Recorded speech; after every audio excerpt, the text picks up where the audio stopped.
Ça vous dit quelque chose? Vous arrivez à votre spot préféré, vous sortez l'appât qui fonctionne depuis des années. Mais là, rien. Le calme plat. On dirait que le poisson a carrément disparu. Pendant ce temps-là, le voisin en sort une après l'autre. C'est quoi le problème? Aujourd'hui, on va parler de l'erreur la plus commune, mais la moins évidente, que 90% des pêcheurs font quand ils mélangent des essences et des attractants. C'est le fameux péché mortel qui transforme votre appât parfait en vrai poison pour le poisson. Je vous garantis qu'après cette vidéo, vous ne regarderez plus votre sac d'attractants de la même façon et vous allez enfin comprendre pourquoi ça n'a pas mordu dernièrement. D'ailleurs, écrivez-moi tout de suite dans les commentaires. C'est quoi votre odeur préférée pour la pêche? Je suis sûr qu'on va se trouver des points communs. Commençons par la base. Pourquoi les odeurs sont-elles si importantes? Pour le poisson, l'odorat est un outil de survie essentiel pour trouver de la nourriture. Dans l'eau trouble, là où la vue est limitée, c'est le nez qui guide la carpe ou la brème vers l'amorce. Les fabricants l'ont bien compris, et c'est pour ça que les tablettes des magasins débordent de centaines de fioles aux parfums incroyables, de la fraise à l'ail, en passant par le crabe. Mais tout ce choix a créé une illusion dangereuse. On finit par croire que plus le cocktail d'odeurs est complexe et puissant, plus il sera efficace. On nous pousse à expérimenter, à mélanger et à créer nos propres recettes miracles. Et c'est exactement là que le bât blesse. En cherchant l'ingrédient secret, les pêcheurs, surtout les débutants, se mettent à vider n'importe quoi dans leur chaudière d'amorce. C'est de ce fameux crime contre la pêche dont on va jaser en détail aujourd'hui. Первый шаг к провалу на рыбалке – это вера в то, что чем больше, тем лучше. Чистая психология. Мы часто думаем, если клубничный дип работает, то бахнем туда еще ананасового бустера, зальем сверху сливочным сиропом, и эффект точно утроится. Но на деле все ровно наоборот. Представьте, что вам подают тарелку борща, в которую бахнули ложку меда, насыпали карри и густо полили шоколадом. Захотите такое есть? Вряд ли. Вот и у рыбы та же история. Ее рецепторы настроены на поиск конкретных пищевых сигналов, а вместо этого она получает хаотичный и резкий удар по обонянию. Вместо четкого сигнала «здесь еда» она получает сигнал «здесь что-то непонятное и, скорее всего, опасное». Это база. Перенасытить приманку ароматами, особенно разными, самый быстрый способ убить точку и распугать всю рыбу в округе. Вместо того, чтобы привлекать, вы создаете зону химической тревоги, которую рыба будет обходить стороной. Запомните, лучше не долить, чем перелить. Один чистый и понятный аромат почти всегда сработает лучше, чем этот дикий, кричащий коктейль. On va creuser un peu plus loin dans la chimie du processus. Qu'est-ce qui arrive quand on mélange différentes essences? En gros, vous provoquez une véritable guerre chimique dans votre chaudière d'appât. La plupart des attractants sont conçus sur des bases différentes. Certains sont à l'alcool, d'autres à l'huile, et certains à la glycérine. Chaque base a ses propres caractéristiques. Ceux à l'alcool se dissolvent hyper vite, créant un sillage puissant, mais de courte durée. À l'inverse, les bases d'huile se mélangent mal à l'eau. Elles restent longtemps sur l'appât et forment de fines pellicules à la surface. La glycérine, elle, c'est l'entre-deux, c'est visqueux et sucré. Quand on mélange n'importe comment, par exemple un attractant à l'alcool avec un dip à l'huile, on n'additionne pas leurs propriétés. Au contraire, ils peuvent réagir ensemble et créer de nouveaux composés avec une odeur complètement imprévisible. Ou pire encore, ils peuvent s'annuler. L'huile peut carrément emprisonner les molécules volatiles de l'alcool, l'empêchant de se diffuser. Résultat, votre appât sent fort sur le bord du lac, mais ne dégage presque rien une fois dans l'eau. C'est ça, l'erreur fatale, mélanger des composants incompatibles sans comprendre leur nature. Au bout du compte, vous n'amplifiez pas le signal, vous le brouillez ou vous l'éteignez complètement. Another massive mistake is totally ignoring your bait's natural aroma. A lot of anglers forget that their base mix, whether it's ground bait, pellets or boilies, already carries its own natural scent. Things like fresh corn, nuts, or fish meal are smells that fish already know and trust as food. When you start drenching that natural base with harsh synthetic additives, you're basically killing the natural signal. It's like you're screaming at the fish, this isn't real food, it's a trap. Instead of just highlighting the natural scent, you end up masking it completely. The right way to do it is through synergy, not replacement. If you've got a fish meal-based bait, it makes sense to boost it with a touch of crab or squid, rather than soaking it in something like concentrated tutti frutti.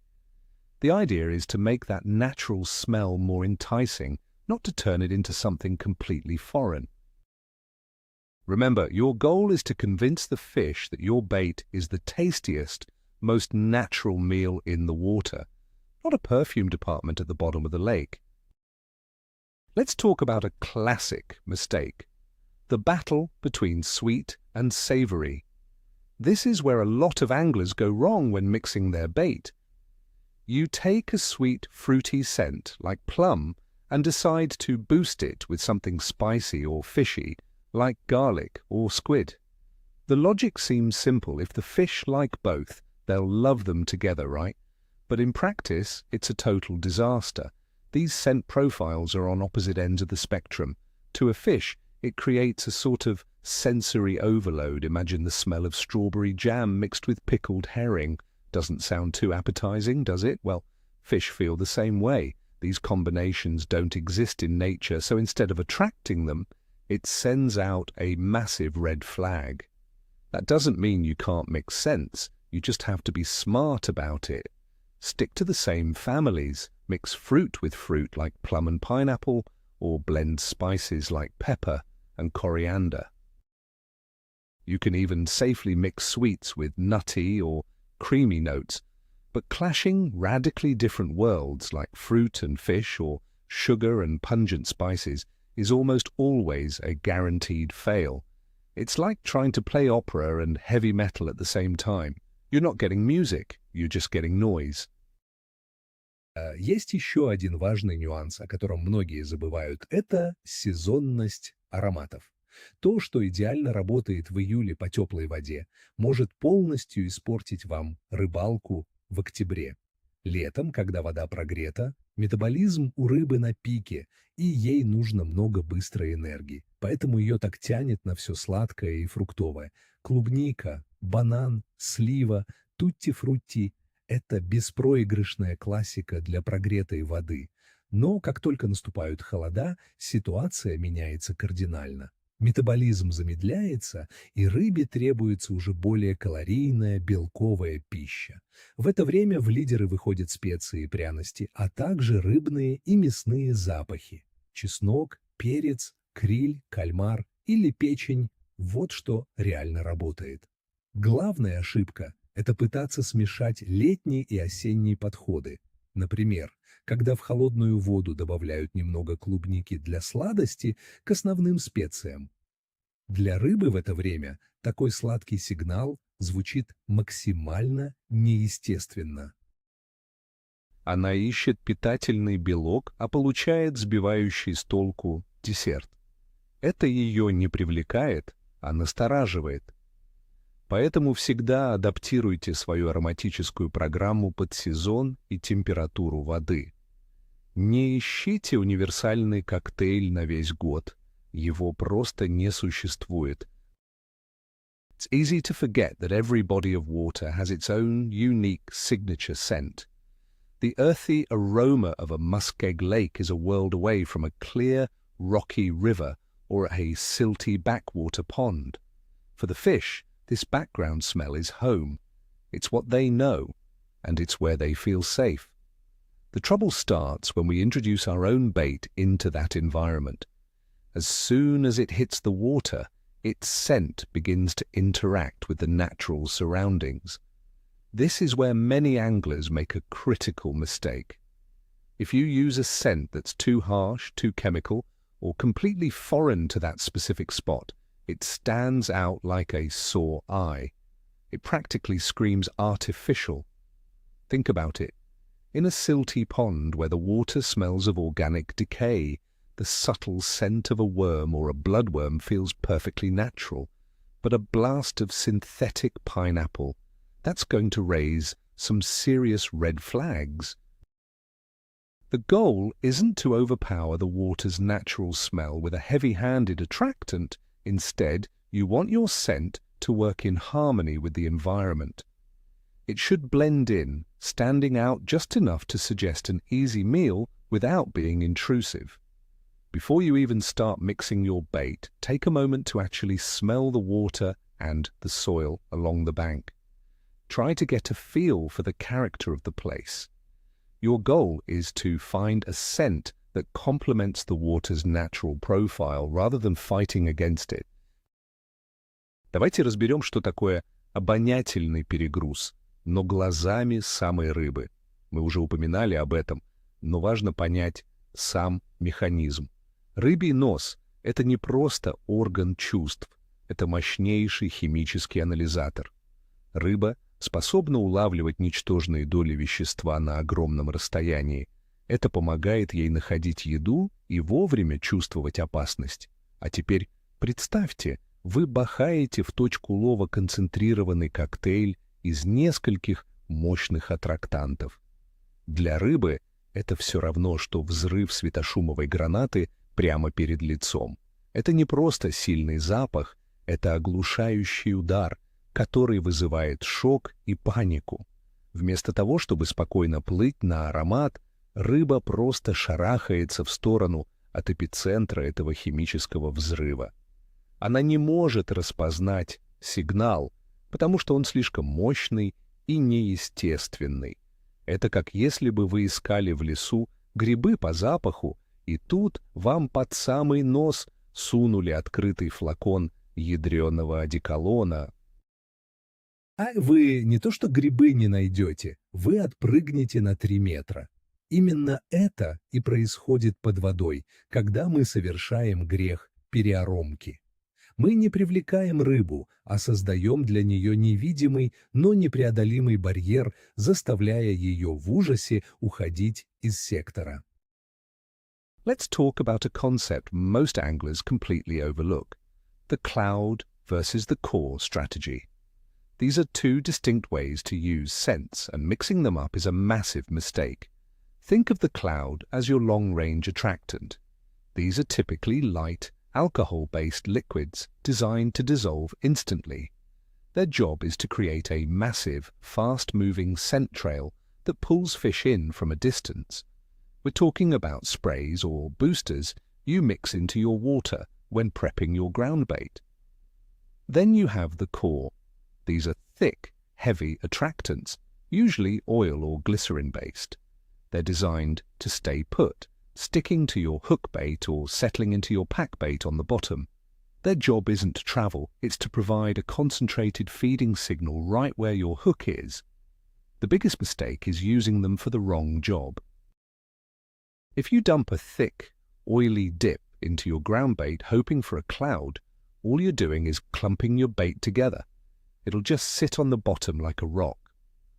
On the flip side, hitting your hook bait with a light spray is often useless because it washes off in seconds. You've got to keep it simple. Use the cloud to bring them in and the core to keep them there. If you blur the lines, you end up with a strategy that doesn't do either job effectively. On va briser un mythe aujourd'hui, celui du fameux mélange secret. Beaucoup de pêcheurs sont convaincus qu'il existe une recette magique, une combinaison de 5, 8 ou même 10 arômes qui rendrait les poissons complètement fous.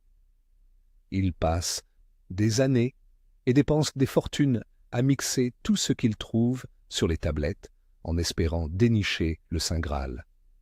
Mais la réalité est bien plus simple. Ce mélange n'existe pas. Plus ta recette est complexe, moins tu as de contrôle sur le résultat. Tu ne sauras jamais lequel de tes 10 ingrédients a attiré le poisson, ou pire, lequel l'a fait fuir.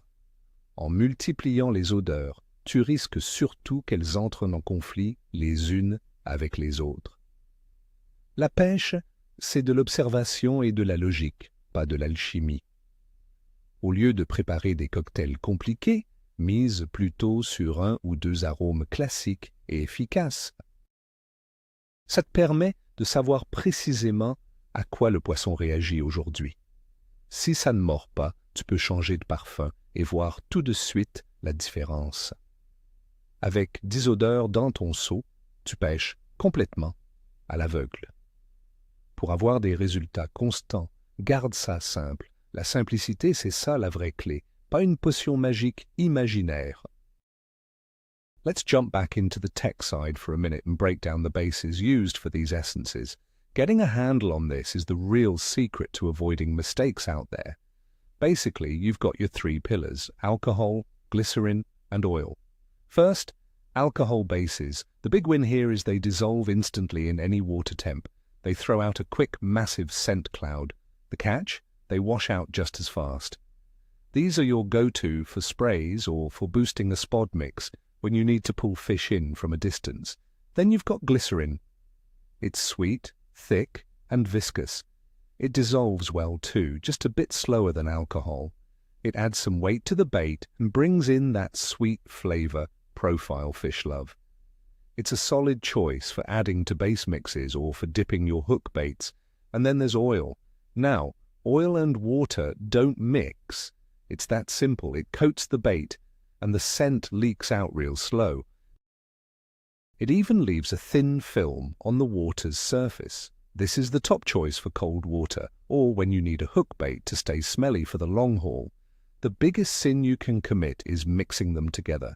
If you dump alcohol and oil attractants into the same jar, they're just going to separate.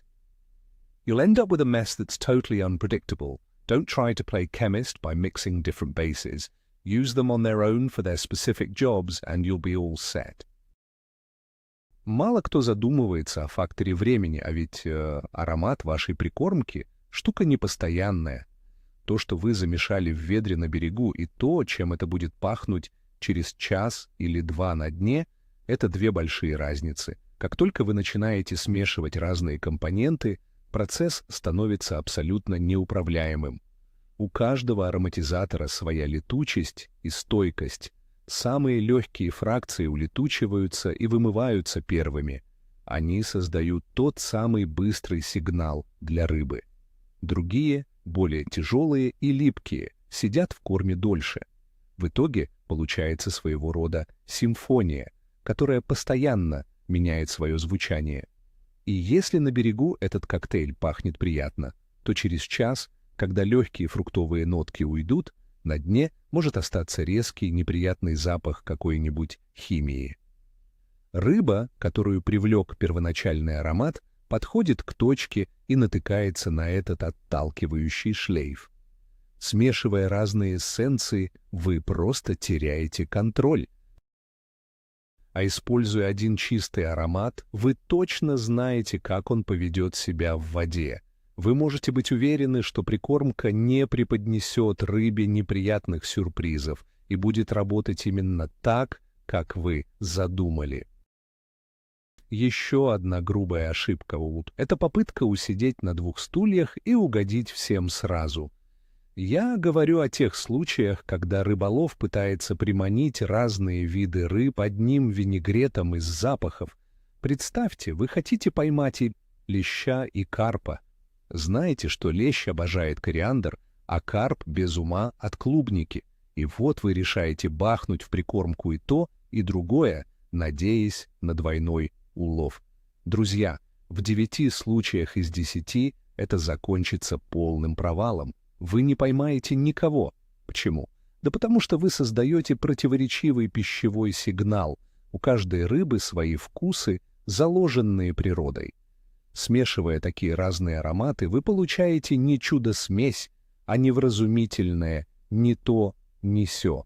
Такой запах не зацепит ни привередливого леща, ни тем более осторожного карпа. Более того, вы рискуете просто испортить себе точку. Слишком сладкий микс может собрать тучу мелкой плотвы или уклейки, которая встанет стеной и просто не подпустит крупную рыбу к крючку. Правильная стратегия — выбрать одну целевую рыбу и четко работать именно по ней. Если же хочется поохотиться за разными трофеями, лучше подготовьте 2 отдельных состава или меняйте ароматику уже в процессе ловли. Главное, не пытайтесь сварить универсальный компот для всех обитателей водоема. Это так не работает. Не забывайте и про визуальную составляющую, хотя мы в первую очередь работаем с запахами, смешивание разных жидкостей напрямую влияет на цвет и текстуру прикормки. Многие дипы и бустеры содержат мощные красители. Одни ярко-красные или желтые, другие темные и мутные на масляной основе. И если вы решите смешать, скажем, яркий ананас с темным сквидом, то на выходе рискуете получить насадку неприятного грязно-болотного цвета. А ведь для рыбы, особенно в чистой воде, цвет играет не последнюю роль. Яркий поп-ап должен оставаться заметным, чтобы выделяться на дне. А зерновая смесь должна выглядеть естественно. Если вы превратите ее в непонятную грязную массу, это может просто отпугнуть осторожную рыбу. К тому же густые сиропы меняют механику прикормки, делая ее слишком липкой и инертной, что не всегда идет на пользу. Поэтому, создавая свои миксы, всегда учитывайте не только аромат, но и то, как изменится внешний вид и физические свойства вашей презентации. Иногда лучше использовать бесцветную ароматику, чтобы не испортить визуальную привлекательность. Water temperature is the master key to how scents behave underwater. It completely dictates how aromas travel and how fish perceive them, and ignoring this is a rookie mistake. In warm water, scent molecules move faster, spreading further and hitting way harder. That's why in the heat of summer, even a tiny bit of attractant goes a long way. But in cold water, everything changes. Diffusion slows to a crawl and smells barely travel at all. To make a scent work in the cold, it needs to be alcohol-based to help it dissolve, or your concentration has to be pinpoint accurate. The cardinal sin here is using summer tactics in the winter and vice versa. For example, if you drop an oil-based dip into icy water, it's going to congeal and turn into a thick sludge, locking the scent inside. On the other hand, using a heavy-duty alcohol-based attractant in the summer heat at springtime dosages will create an overwhelming scent bomb that spooks every fish in the area. Mixing different types of scents only makes the bait's behavior more unpredictable. Always let the thermometer guide your choice and dosage of attractants. One crucial thing that often gets overlooked is the harmony between your hook bait and your baited area. You might spend hours dialing in a perfect mix with a subtle, enticing aroma, only to ruin it by using a hook bait soaked in an aggressive dip that smells completely different. Think about it from the fish's perspective. It follows one scent to the dinner table only to find a single, loud bait that smells totally unnatural. That's a massive red flag. It's the classic sign of a trap. The right approach is making your hook bait a logical extension of your feed. It should carry the same scent profile, just slightly more concentrated so it stands out as the main prize. That's what a real bait program is all about. When you clash scents, you break that program and send conflicting signals that make the fish turn cautious. Always make sure your hook bait and feed are in the same family or complement each other perfectly. Don't let them fight for attention. Ребята, давайте поговорим о человеческом факторе. Мы ведь часто выбираем аттрактанты, ориентируясь на собственный нос. Нам нравится ванилька, карамель или свежие фрукты, и мы подсознательно думаем, ну, раз мне вкусно, значит и рыбе понравится.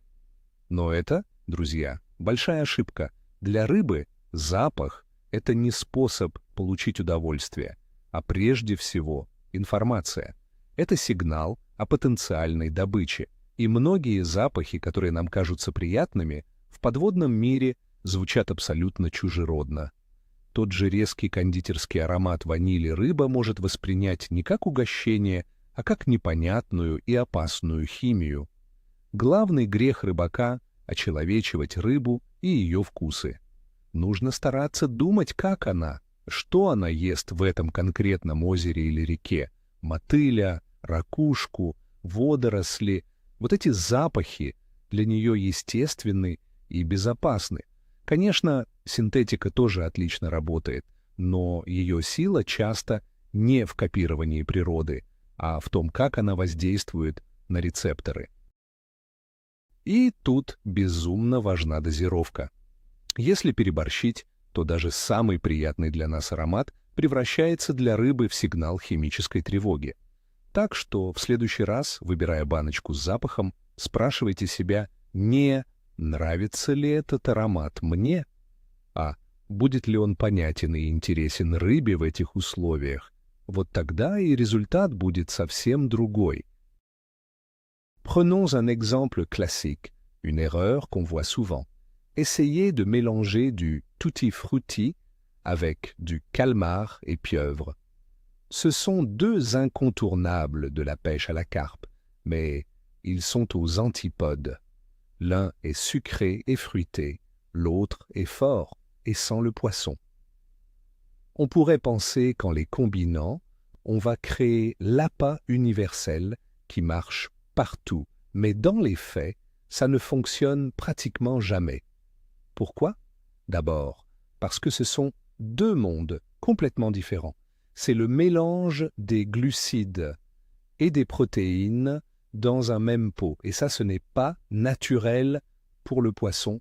Ensuite, ils ne sont pas faits pour les mêmes conditions. Le tutti frutti, c'est un classique pour l'eau chaude, quand la carpe est active et cherche de l'énergie rapide. Le calmar, c'est une arme redoutable pour l'eau froide, quand le poisson a besoin de protéines nutritives. En mélangeant les deux, vous n'obtenez pas un appât pour toutes les saisons. Vous obtenez simplement quelque chose qui performe moins bien que chacun des ingrédients utilisés seuls dans les bonnes conditions. En plein été, l'odeur de poisson peut être trop lourde, et à l'automne, le côté fruité n'est plus vraiment à sa place. C'est le meilleur exemple de comment on peut se planter en voulant trop compliquer les choses pour être polyvalent. N'essayez pas de mélanger des pommes avec des oranges. Utilisez le bon outil au bon moment et au bon endroit. After everything we've said about the downsides of overscenting, let's focus on the power of restraint. Sometimes the best attractant is the one you can barely detect. On highly pressured waters, fish are constantly bombarded with heavy artificial scents. They become incredibly wary of anything that smells too strong or unnatural. In these conditions, the angler who keeps it natural usually comes out on top. Ground bait that simply smells like fresh grain, or a hook bait with just a subtle hint of nuttiness, can be the real key to success. To the fish, it feels like a safe, honest meal. This doesn't mean you have to ditch additives entirely, but you do need to master the microdose. We're talking just a few drops per several pounds of feed. The goal is to create a faint trail, a subtle hint that sparks curiosity, rather than shouting for attention. The biggest mistake most anglers make is not knowing when to stop. They keep pouring it on, fearing it won't be enough, when more often than not they've already gone too far. Learn to trust the natural scent of high-quality ingredients. Most of the time, that's exactly what's needed. So, what if you've already gone a bit too heavy on the scent? Can you still save the day? Well, in some cases, you can actually fix it. The easiest way is to dilute the mix. If you realize the smell is way too strong, just add an equal amount of unflavored base mix. That'll cut the scent concentration right in half. Give it a really good stir and let it sit for a few minutes so the aroma can even out. Now, if you overdid the liquid attractant during the mixing stage, try adding some dry, absorbent ingredients, like breadcrumbs, crushed biscuits, or even powdered milk. These will soak up that extra liquid and help balance the scent. Just keep in mind, these are only emergency fixes. If you've mixed scents that don't play well together, you're probably out of luck. In that case, it's better to just toss it and start a fresh batch. At the end of the day, the best way to handle a mistake is to avoid it in the first place. So, take it slow and be careful when you're adding those flavors.